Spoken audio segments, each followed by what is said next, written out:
If your diet is making you moody and miserable, you are doing it wrong. And here's what happened to me.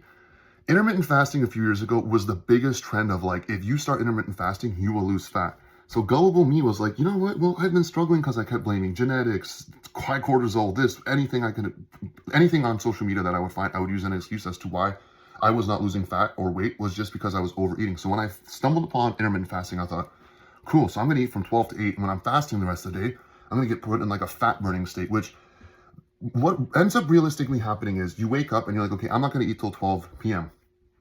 So you don't eat breakfast. And now from 12 to 8 is the only time you eat. So let's say you eat at 12, life's a little busy, you don't eat till 5, and all of a sudden 7:30, 8 o'clock comes around and you're like, shoot, I can't eat because I'm fasting. What did you do there? And think about it for a second. You just skipped out on a meal. So intermittent fasting, all it really does is it puts you in an 8-hour window where you can't eat, but you can eat those same 3,000 calories during a 24-hour period or an 8-hour period. It does not matter. Your body is getting the same amount of calories. And then what happened to me is I am very hungry in the morning. Like I will kill people because I am that hangry. So for me, intermittent fasting was awful. I would wake up, I'm moody. So the people I'm working with are already like, oh God, Ihor's in a really bad pissed off state today because I'm hungry.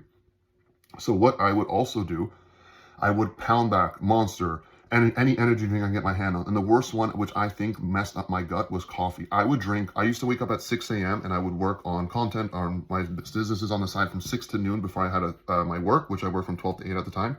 And from 6 a.m., I kid you not, to around 11, I would drink a pot of coffee because I could not sit in front of the computer. And I did that for 6 or 7 months. And then finally, I was like, my gut or something inside is killing me. Like I would eat foods and like, as bad as it sounds, my stools were not good. Like something was wrong. I went to the doctors. He's like, your like throat lining is like messed up. Like, what have you been doing? I'm like, I'm just pounding back coffee on an empty stomach. And then this is why I preach, just because someone says it on social media and it doesn't fit your lifestyle, you should not do it. Like learn from me. I have tried every single diet on social media because I think this is the next best thing. Intermittent fasting was one of them. And I highly suggest is if you are hungry in the morning, eat in the morning. If you are not hungry in the morning, don't eat. Push that first meal 4 or 5 hours back. It's not going to miraculously make you more jacked like I thought it would. You are just eating less because you have a certain time frame to eat. That is all.